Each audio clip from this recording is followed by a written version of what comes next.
Hello everyone.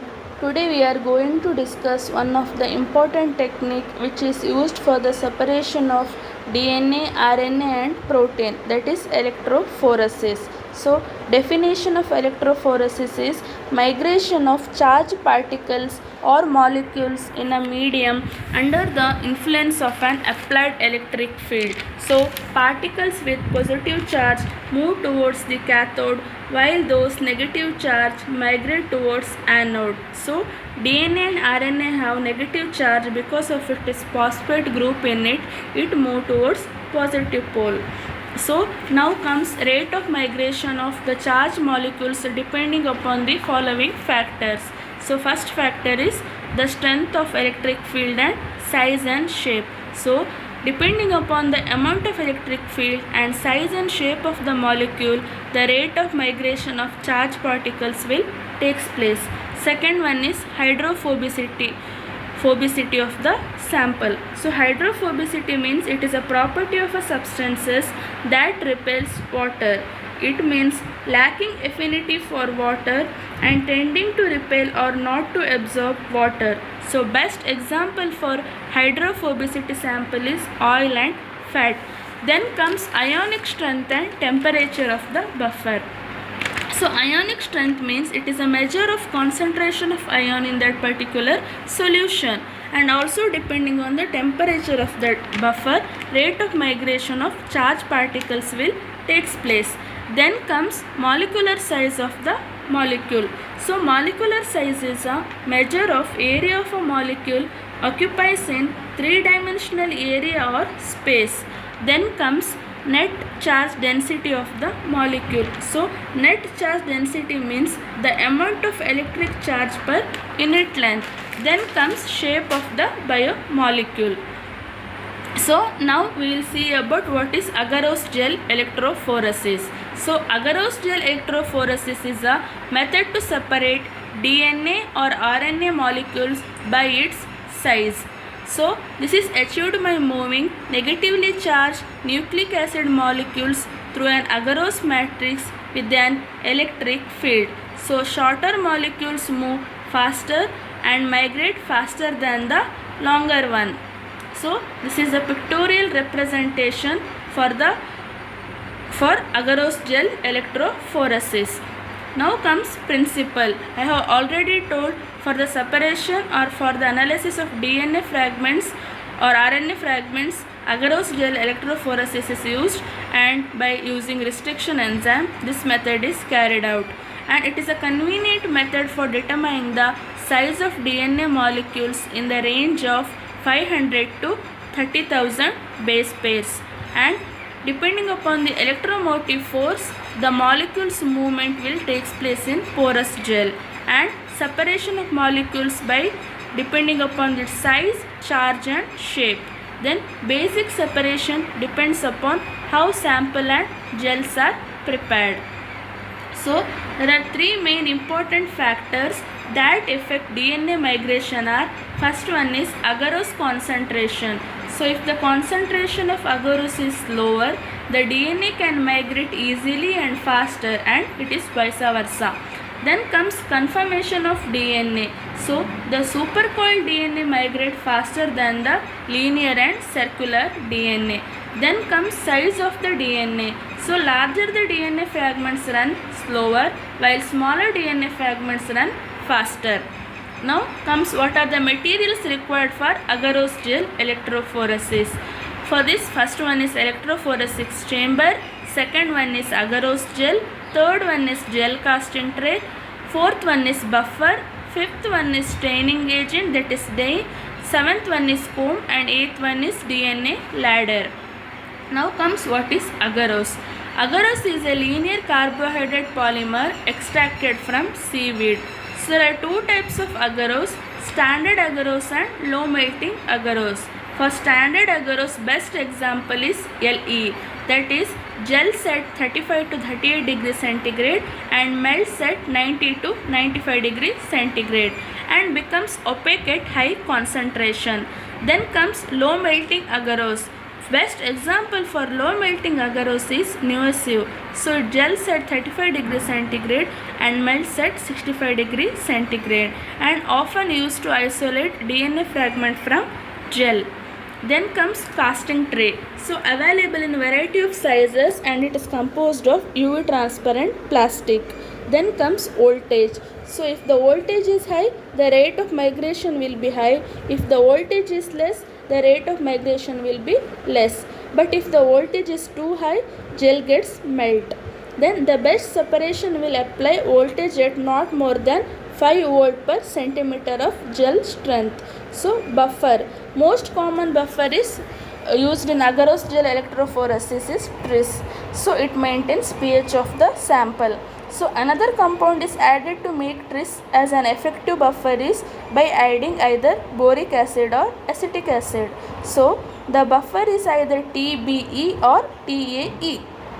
So TBE is made up of with tris boric acid EDT and TAE is made up of with tris acetic acid EDTA. Then comes staining of DNA. So ethidium bromide is used for staining of the DNA. When ethidium bromide bound with DNA, it fluoresces under ultraviolet rays and gives reddish orange color. So its sensitivity at 0.1 microgram of DNA. So it is a standard concentration of ethidium bromide is 0.5 to 1 microgram per ml. Then other alternative method or alternatives for ethidium bromide are methylene blue, cybersafe, xylene cyanan, bromophenol blue. Then comes comb. A comb is placed in the liquid agarose after it has been poured. Removing the comb from the hardened gel produces a series of wells used to load the DNA. So after the agarose gel is poured into the tray, the combs are placed. After it solidifies only, the comb is taken out. Because of this, comb produces a series of wells to load the DNA. Then comes DNA ladder. It is a solution of DNA molecules of different length. So DNA ladder consists of known DNA size used to determine the size of unknown DNA sample. Then comes now what is the procedure or method for electrophoresis. First one is preparation of agarose gel. To separate PCR fragment, 2% agarose gel is recommended. To prepare 2% agarose gel, weigh 2 gram of agarose powder and put it in a flask and add 100 ml of 1x TAE buffer or TBE buffer in the flask and shake it well until the agarose powder will mix into the buffer. Then comes gel casting. So place the gel tray on a gel caster and tighten up with the help of clamps and put the gel comb on the gel tray. Pour the gel into the gel caster and wait until it becomes solid. Place it under some cool environment, or you can also place in freezer and fill the electrophoresis chamber with gel electrophoresis buffer and carefully place the gel tray into the chamber. So now fill the remaining buffer until it covers the whole gel. After that, sample loading. Take DNA sample, place them in a chronological order and add PBB into it and mix it with the paraffin. Then now carefully take 100 microliter of sample and pour it into the well. Remember, do not break the gel while loading the sample. After load, every sample is loaded orderly. Lastly, we have to load DNA ladder. Then running of the gel. Connect the electrode to the power pack and run the gel at 100 volt for 45 to 60 minutes. After that, visualization of the gel. So run the gel until the bromophenol blue reaches up to the edges of the gel. Turn off the power supply. Carefully remove the gel from the electrophoresis chamber and drain off the buffer. Now place the gel carefully on the UV trans-illuminator platform and close the lid of the trans-illuminator. Remember, do not forget to wear gloves and eye protective glasses while using UV trans-illuminator. Then turn on the UV light and result should be like images should be seen. Then ethidium bromide interacts with DNA bases and emits fluorescent light. We can observe orange or reddish orange bands under UV transilluminator. Then after that result interpretation is done. So this is a final diagram of agarose gel electrophoresis.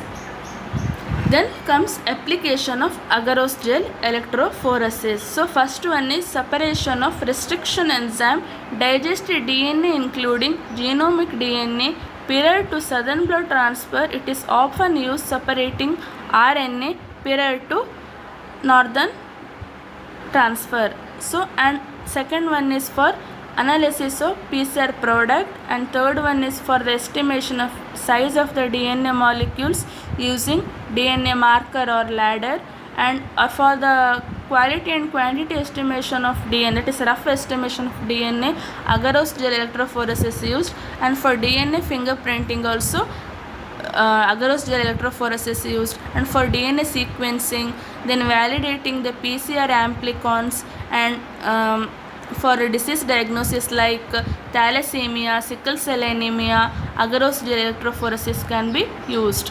Then comes advantage and disadvantage of agarose gel electrophoresis. So advantages is it is accurate, reliable, cost effective and reproducible, and also gel is easily can be poured and does not denature the sample. So disadvantage is the gel can melt during electrophoresis procedure, the buffer can become exhausted, and different forms of genetic materials may run in unpredictable manner. So then after that other application of agarose gel electrophoresis for RFLP, AFLP, RAPD analysis also can be used. Then comes what are the limitations of or the precautions, not limitation, precautions for the agarose gel electrophoresis. So agarose powder is hazardous, hence always we have to wear gloves, face mask and goggles while preparing the agarose gel. Then during boiling of agarose wear oven gloves. Do not use plastic gloves, it will burn your hand while taking out. Then ethidium bromide is a carcinogenic and mutagenic, therefore take necessary precaution before handling it. So thank you.